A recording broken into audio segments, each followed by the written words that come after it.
मित्रों नमस्कार। आज मैं आपके समक्ष रामधारी सिंह जी दिनकर द्वारा रचित रश्मि रथी का दूसरा सर्ग लेकर आ रहा हूं। प्रथम सर्ग में हमने जाना कि जब रंगभूमि पर अर्जुन और पांडव पुत्र अपने कला और कौशल का प्रदर्शन कर रहे थे, उस वक्त वहां पर कर्ण उपस्थित होता है और कर्ण भी कृपाचार्य और गुरु द्रोणाचार्य से निवेदन करता है कि मुझे भी इस रंगभूमि पर अपने कला कौशल का प्रदर्शन करने का अवसर प्रदान किया जाना चाहिए। मगर कर्ण चूंकि सूत पुत्र था तो उसे कला कौशल का प्रदर्शन करने का अवसर प्रदान नहीं किया जाता। तो इसी वक्त वहां पर दुर्योधन कर्ण को अंग देश का राजा घोषित करते हुए उसके सर पर मुकुट रखते हुए उसका राज्याभिषेक करता है और रंगभूमि से सभी वहां से वापस महल की ओर आ जाते हैं। लेकिन कर्ण के भीतर एक ज्वाला धधकती रहती है कि मुझे भी शिक्षा ग्रहण करना है। तो वह परशुराम जी के पास जाता है। चूंकि परशुराम जी मात्र ब्राह्मणों को ही शिक्षा प्रदान किया करते थे, तो कर्ण वहां पर अपने आप को ब्राह्मण कहते हुए परशुराम जी की शरण में शिक्षा ग्रहण करने का निवेदन करता है, जिसे परशुराम जी स्वीकार करते हुए उसे शिक्षा का दान देने लगते हैं। मगर बीच में ही परशुराम जी को यह ज्ञात होता है कि यह जो कर्ण है यह सूत पुत्र है, यह ब्राह्मण नहीं है। तो वह उसको जो शिक्षा दी थी, जो ब्रह्मास्त्र का ज्ञान दिया था, वह उससे हर लेते हैं और उसे श्राप देते हैं कि जब तुझे अंतिम वक्त में इस ब्रह्मास्त्र का उपयोग करना होगा तो यह तेरे काम नहीं आएगा। और कर्ण से कहते हैं कि अब तू यहां से वापस प्रस्थान कर। तो यह पंक्तियां, हाय कर्ण तू क्यों जन्मा था, जन्मा तो क्यों वीर हुआ, कवच और कुंडल भूषित भी तेरा अधम शरीर हुआ, धस जाए वह देश अतल में, गुण की जहां नहीं पहचान, जाति गोत्र के बल से ही आदर पाते हैं जहां सुजान। तो इन पंक्तियों के साथ हम राष्ट्रीय कवि आदरणीय रामधारी सिंह जी दिनकर द्वारा रचित रश्मि रथी का यह दूसरा काव्य यहाँ पर सुन रहे हैं। मेरा समस्त मित्रों से निवेदन है कि जिन्होंने अभी तक इस चैनल को सब्सक्राइब नहीं किया हुआ है तो वह इस चैनल को सब्सक्राइब करें और अपने मित्रों, अपने परिजनों तक इसे फॉरवर्ड करें। तो आए चलें सुनते हैं रश्मि रथी का द्वितीय सर्ग।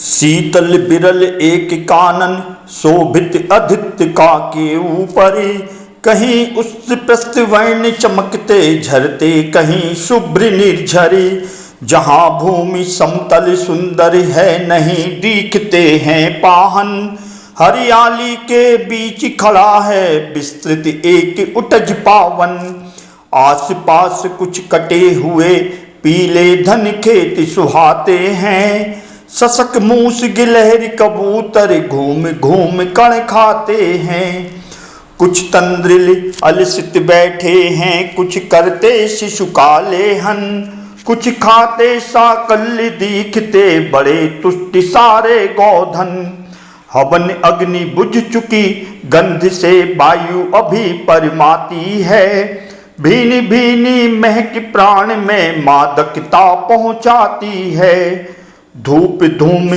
चर्चित लगते हैं तरु के श्याम छदन कैसे, झपक रहे हों शिशु के अलसित कजरारे लोचन कैसे, बैठे हुए सुखद आतप में मृग रोमंथन करते हैं, बन के जीव बिबर से बाहर हो विश्रब्ध विचरते हैं, सूख रहे चीबर रसाल को नन्ही झुकी टहनियों पर, नीचे बिखरे हुए पड़े हैं इंगुद से चिकने पत्थर, अजिंदर भी पालास कमंडलु एक और तप के साधन, एक और हैं टंगे धनुष त्रोणीर तीर बरछे भीषण, चमक रहा तृण कुटी द्वार पर एक परशु आभाशाली, लोह दंड पर जड़ित पड़ा हो मानो अर्ध अंशुमाली, श्रद्धा बढ़ती अजिन दर्भ पर परशु देख मन डरता है, युद्ध शिविर या तपोभूमि यह समझ नहीं कुछ पड़ता है। हवन कुंड जिसका यह उसके ही क्या है ये धनुष कुठार। जिस मुनि की यह श्रुभा उसी की कैसे हो सकती तलवार। आई है वीरता तपोवन में क्या पुण्य कमाने को, या सन्यासी साधना में है देह की शक्ति जगाने को। मन ने तन का सिद्धि यंत्र अथवा शास्त्रों में पाया है, या कि वीर कोई योगी से युक्ति सीखने आया है। परशु और तप ये दोनों वीरों के ही होते श्रृंगार। किली बिना तो तप ही करता है, ना तो उठा सकता तलवार। तप से मनुष्य दिव्य बनता है, षड्विकार से लड़ता है। तन की समर भूमि में लेकिन काम खड्ग ही करता है। किंतु कौन नर तपोनिष्ठ है यहाँ धनुष धरने वाला। एक साथ यज्ञानी और अस की पूजा करने वाला। कहता है इतिहास जगत में हुआ एक ही नर ऐसा। रण में कुटिल काल सम क्रोधी, तप में महाशूर जैसा। मुख में वेद पीठ पर तरकस, कर में कठिन कुठार विमल। शाप और शर दोनों ही थे जिस महान ऋषि के संबल। यह कुटीर है उसी महामुनि परशुराम बलशाली का। भृग के परम पुनीति बंशीधर व्रती वीर प्रणपाली का। हाँ हाँ वही कर्ण की जांघों पर अपना मस्तक धर कर सोए हैं तरुवर के नीचे आश्रम से किंचित हट कर। पत्तों से छन छन कर मीठी धूप माघ की आती है। उड़ती मुनि की थकी देह पर और थकान मिटाती है। कर्ण मुग्ध हो भक्ति भाव में मग्न हुआ सा जाता है। कभी जटा पर हाथ फेरता पीठ कभी सहलाता है। चढ़े नहीं चीटियां बदन पर पड़े नहीं तृणपात कहीं। कर्ण सजग है उछट जाए गुरुवर की कच्ची नींद नहीं। वृद्ध देह तप से कृषिकाया उस पर आयुध संचालन। हाय पड़ा श्रम भार देव पर असमय यह मेरे कारण। किंतु वृद्धि होने पर भी अंगों में है क्षमता कितनी। और रात दिन मुझ पर दिखलाते रहते ममता कितनी। कहते हैं ओ वत्स पुष्टि कर भोग न तू यदि खाएगा। मेरे शिक्षण की कठोरता को कैसे सह पाएगा। अनुगामी यदि बना कहीं तू खान पान में भी मेरा। सूख जाएगा लहू बचेगा हड्डी भर ढांचा तेरा। जरा सोच कितनी कठोरता से मैं तुझे चलाता हूँ। और नहीं तो एक पाव दिन भर में रक्त जलाता हूँ। इसकी पूर्ति कहाँ से होगी बना अगर तू सन्यासी। इस प्रकार तो चबा जाएगी तुझे भूख सत्यानाशी। पत्थर सी हो मांस पेशियां लोहे से भुजदंड अभय। नस नस में हो लहर आग की तभी जवानी पाती जय। विप्र हुआ तो क्या रखेगा रोके अभी से खाने पर। कर लेना घन घोर तपस्या भय चतुर्थ के आने पर। ब्राह्मण का है धर्म त्याग पर क्या बालक भी त्यागी हो।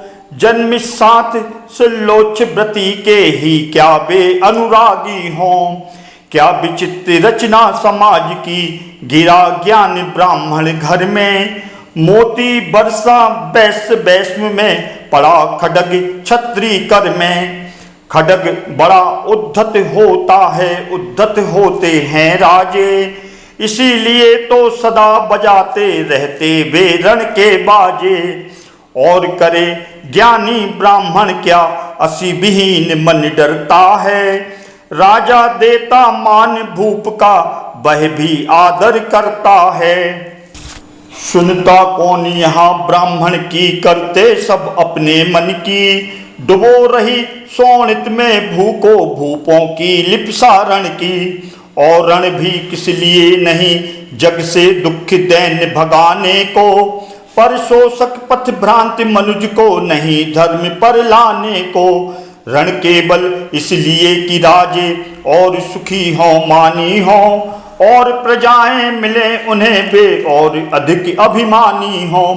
रण केवल इसलिए कि वे कल्पित अभाव से छूट सकें, बढ़े राज्य की सीमा जिससे अधिक जनों को लूट सकें। रण केवल इसलिए कि सत्ता बढ़े नहीं पत्ता डोले, भूपों के विपरीत न कोई कहीं कभी भी कुछ बोले।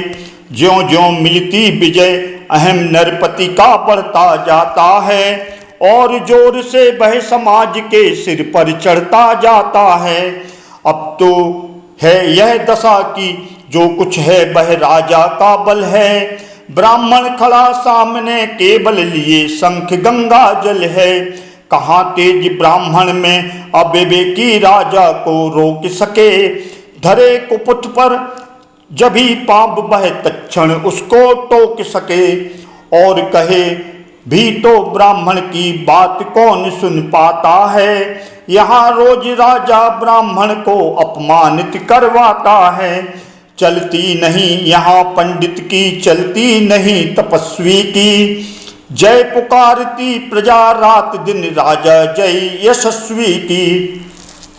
सिद्ध था जो सारे समाज का वही अनादर पाता है। जो भी खिलता फूल भुजा के ऊपर चढ़ता जाता है। चारों ओर लोभ की ज्वाला, चारों ओर भोग की जय। पाप भार से दबी धसी जा रही धरा पल पल निश्चय। जब तक भोगी भूप प्रजाओं के नेता कहलाएंगे, ज्ञान त्याग तप नहीं श्रेष्ठता का जब तक पद पाएंगे। असन बसन से हीन दीनता में जीवन धरने वाले, सहकर भी अपमान मनुजता की चिंता करने वाले। कवि गोविंद विज्ञान विशारद कलाकार पंडित ज्ञानी, कनक नहीं कल्पना ज्ञान उज्ज्वल चरित्र के अभिमानी। इन विभूतियों को जब तक संसार नहीं पहचानेगा, राजाओं से अधिक पूज्य जब तक ना इन्हें वह मानेगा। तब तक पड़ी आग में धरती इसी तरह अकुलाएगी। चाहे जो भी करे दुखों से छूट नहीं बह पाएगी। थकी जीभ समझा कर गहरी लगी ठेस अभिलाषा को, भूप समझता नहीं और कुछ छोड़ खड्ग की भाषा को। रोक टोक से नहीं सुनेगा नृप समाज अभिचारी है। ग्रीवा हर निष्ठुर कुठार का यह मदांध अधिकारी है।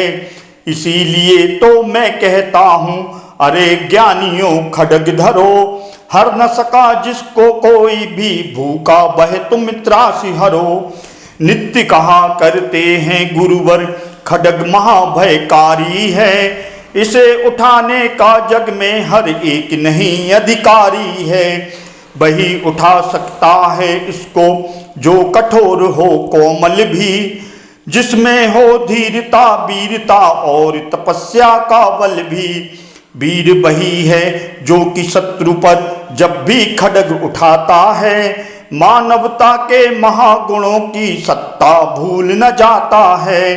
सीमित जो रख सके खड्ग को पास उसी को आने दो, विप्र जाति के सिवा किसी को मत तलवार उठाने दो। जब जब मैं सर चाप उठा कर कर्तव्य कुछ दिखलाता हूँ, सुनकर आशीर्वाद देव का धन्य धन्य हो जाता हूँ। जियो जियो अय बत्स तीर तुमने कैसा यह मारा है, दहक उठा बन उधर इधर फूटी निर्झर की धारा है। मैं संकित था ब्राह्म वीरता मेरे साथ मरेगी क्या, परशुराम की याद विप्र की जाति न जुगा धरेगी क्या। पाकर तुम्हें किंतु इस वन में मेरा हृदय हुआ शीतल, तुम अवश्य ढोगे उसको, मुझ में है जो तेज अनल। जियो जियो ब्राह्मण कुमार तुम अक्षय कीर्ति कमाओगे, एक बार तुम भी धरती को निछत्री कर जाओगे।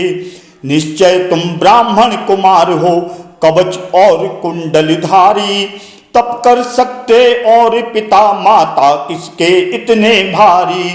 किंतु हाय ब्राह्मण कुमार सुन प्राण कांपने लगते हैं, मन उठता धिक्कार हृदय में भाव गिलानी के जगते हैं। गुरु का प्रेम किसी को भी क्या ऐसे कभी खला होगा, और शिष्य ने कभी किसी गुरु को इस तरह छला होगा। पर मेरा क्या दोष हाय मैं और दूसरा क्या करता, पी सारा अपमान द्रोण के मैं कैसे पैरों पड़ता। और पाप पढ़ने से भी क्या गुण ज्ञान सिखलाते वे, एक लब सा नहीं अंगूठा क्या मेरा कटवाते वे। हाय कर्ण तू क्यों जन्मा था, हाय कर्ण तू क्यों जन्मा था, जन्मा तो क्यों वीर हुआ। कवच और कुंडल भूषित भी तेरा अधम शरीर हुआ। धस जाए वह देश अतल में गुण की जहां नहीं पहचान, जाति गोत्र के बल से ही आदर पाते हैं जहां सुजान। नहीं पूछता है कोई तुम व्रती वीर या दानी हो, सभी पूछते मात्र यही तुम किस कुल के अभिमानी हो। मगर मनुज क्या करे जन्म लेना तो उसके हाथ नहीं, चुनना जाति और कुल अपने बस की तो है बात नहीं। मैं कहता हूँ अगर विधाता नर को मुट्ठी में भर करे, कहीं छीट दे ब्रह्मलोक से ही नीचे भूमंडल पर, तो भी विविध जातियों में ही मनुज यहाँ आ सकता है। नीचे हैं क्यारियां बनी तो बीज कहाँ जा सकता है। कौन जन्म लेता किस कुल में आकस्मिक ही है यह बात, छोटे कुल पर किंतु यहाँ होते तब भी कितने आघात। हाय जाति छोटी है तो फिर सभी हमारे गुण छोटे, जाति बड़ी तो बड़े बने बे रहे लाख चाहे खोटे।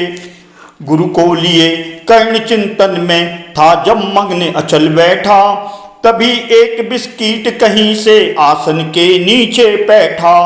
वज्र दंड बह लगा कर्ण के उर को कुतर कुतर खाने, और बनाकर छिद्र मास में मंद मंद भीतर जाने। कर्ण विकल हो उठा दुष्ट भौरे पर हाथ धरे कैसे, बिना हिलाए अंग कीट को किसी तरह पकड़े कैसे।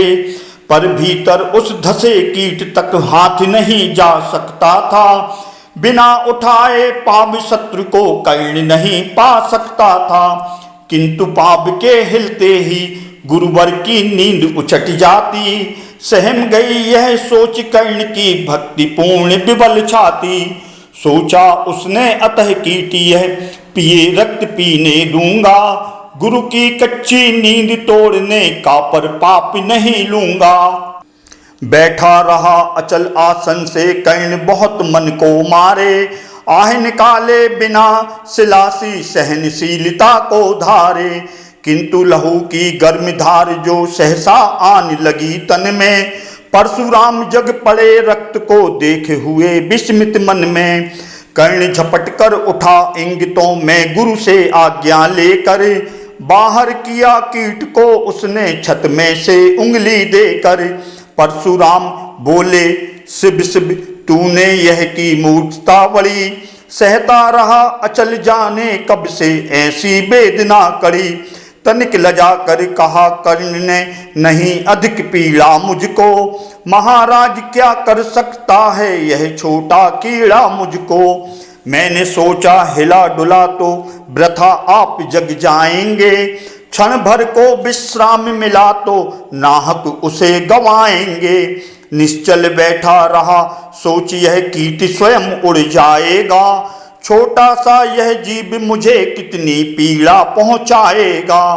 पर यह तो भीतर धंसता ही गया मुझे हैरान किया, लज्जित हूँ इसलिए कि सब कुछ स्वयं आपने देख लिया।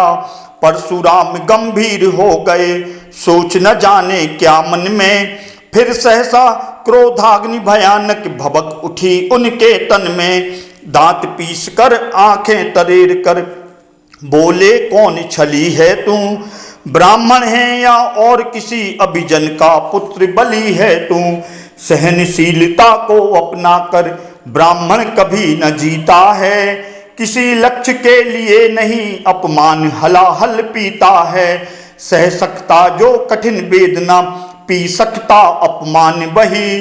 बुद्धि चलाती जिसे तेज का, कर सकता बलिदान वही।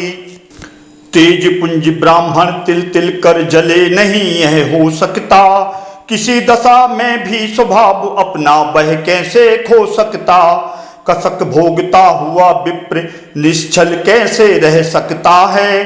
इस प्रकार की चुभन वेदना क्षत्रिय ही सह सकता है। तू अवश्य क्षत्रिय है पापी, बता न तो फल पाएगा। परशुराम के कठिन शाप से अभी भस्म हो जाएगा। क्षमा क्षमा हे देव दया में, गिरा कर्ण गुरु के पद पर। मुख विवर्ण हो गया, अंग कांपने लगे भय से थर थर। सूत पुत्र मैं सूद कर्ण हूँ, करुणा का अभिलाषी हूँ। जो भी हूँ पर देव आपका अनुचर अंतेवासी हूँ। छली नहीं मैं हाय किंतु छल का ही तो यह काम हुआ। आया था विद्या संचय को किंतु व्यर्थ बदनाम हुआ। बड़ा लोभ था बनु शिष्य में कार्तवीर के जेता का। तपोदीप्ति सूरमा विश्व के नूतन धर्म प्रणेता का। पर शंका थी मुझे सत्य का, अगर पता पा जाएंगे महाराज मुझ सूत पुत्र को कुछ भी नहीं सिखाएंगे। बता सका मैं नहीं इसी से प्रभु जात अपनी छोटी। करें देव विश्वास भावना और न थोई कोई खोटी। पर इतने से भी लज्जा में हाय गला सा जाता हूँ। मारे बिना हृदय में अपने आप मरा सा जाता हूँ। छल से पाना मान जगत में किलविष है मल ही तो है। छल से पाना मान जगत में किलविष है मल ही तो है। ऊंचा बना आपके आगे सचमुच यह छल ही तो है। पाता था सम्मान आज तक दानी व्रती बलि होकर। अब जाऊंगा कहाँ स्वयं गुरु के सामने छली होकर। करें भस्म ही मुझे देव सम्मुख है मस्तक नत मेरा। एक कसक रह गई नहीं पूरा जीवन का व्रत मेरा। गुरु की कृपा शाप से जलकर अभी भस्म हो जाऊंगा। पर मदांध अर्जुन का मस्तक देव कहाँ से मैं पाऊंगा। यह तृष्णा यह विजय कामना मुझे छोड़ क्या पाएगी। प्रभु अतृप्त वासना मरे पर भी मुझको भरमाएगी। दुर्योधन की हार देवता कैसे सहन करूंगा मैं। अभय देख अर्जुन को मरकर भी तो रोज मरूंगा मैं। परशुराम का शिष्य कर्ण पर जीवन दान न मांगेगा। बड़ी शांति के साथ चरण को पकड़ प्राण निज त्यागेगा। प्रस्तुत हूँ दे साप किंतु अंतिम सुख तो यह पाने दें। इन्हीं पाद्म पद्मों के ऊपर मुझको प्राण गंवाने दें।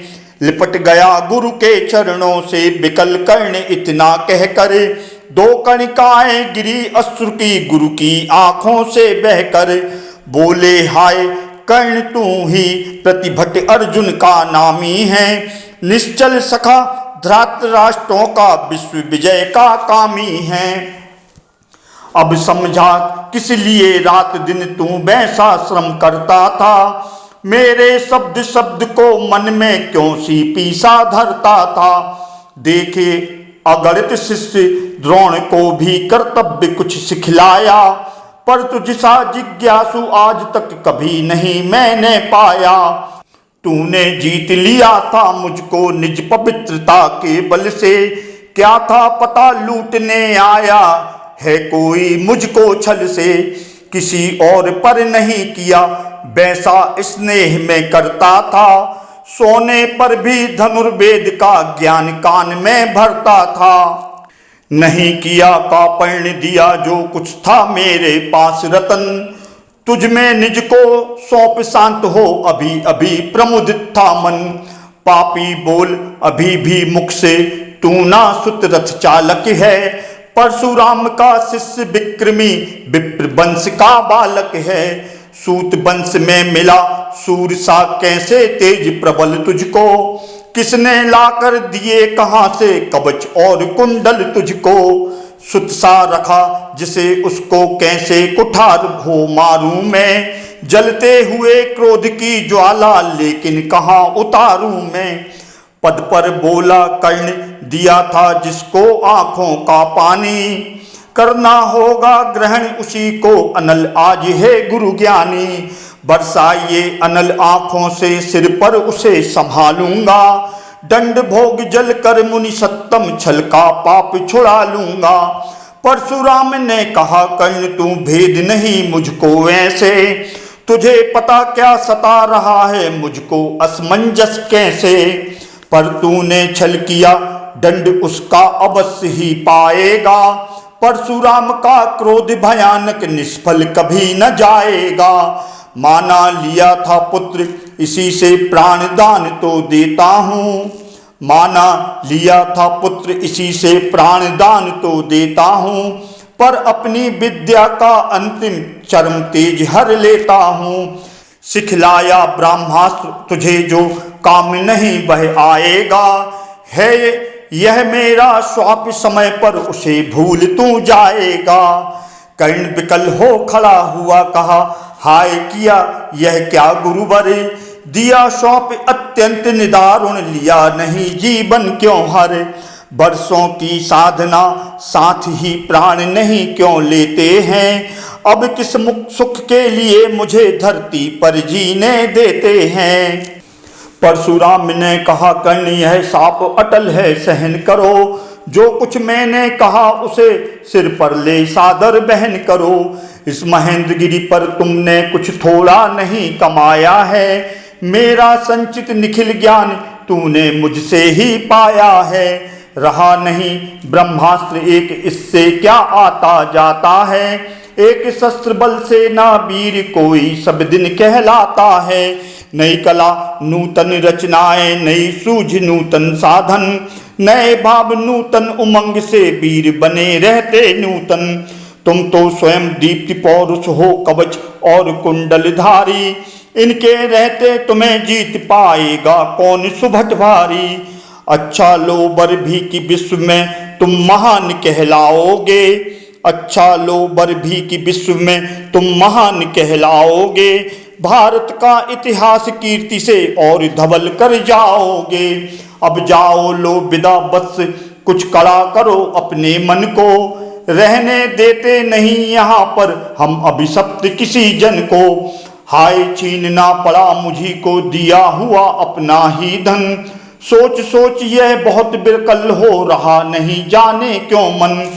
व्रत का पर निर्वाह कभी ऐसे भी करना होता है, इस कर से जो दिया उसे उस कर से हरना होता है। अब जाओ तुम कर्ण कृपा करके मुझको निसंग करो, देखो मतियों सजल दृष्टि से व्रत मेरा मत भंग करो। आह बुद्धि कहती कि ठीक था जो कुछ किया, परंतु हृदय मुझसे कर विद्रोह तुम्हारी मना रहा जाने क्यों जय। अनायास गुणशील तुम्हारे मन में ऊँघते आते हैं, भीतर किसी अश्रु गंगा में मुझे बोर नहलाते हैं। जाओ जाओ कर्ण मुझे बिल्कुल असंग हो जाने दो, बैठ किसी एकांत कुंज में मन को स्वस्थ बनाने दो। भय है तुम्हें निराश देखकर छाती कहीं न फट जाए, फिरा न लूं अभिशाप पिघल कर बाणी नहीं उलट जाए। इस प्रकार कह परशुराम ने फिरा लिया आनन अपना, जहां मिला था वही कर्ण का बिखर गया प्यारा सपना। छूकर उनका चरण कर्ण ने अर्घ्य अश्रु का दान किया, और उन्हें जी भर निहार कर मंद मंद प्रस्थान किया, और उन्हें जी भर निहार कर मंद मंद प्रस्थान किया। परशुधर के चरण की धूलि लेकर, परशुधर के चरण की धूलि लेकर, उन्हें अपने हृदय की भक्ति देकर, निराशा से विकल टूटा हुआ सा, किसी गिरी श्रृंग से छूटा हुआ सा, चला खोया हुआ सा, कर्ण मन में कि जैसे चांद चलता हो गहन में।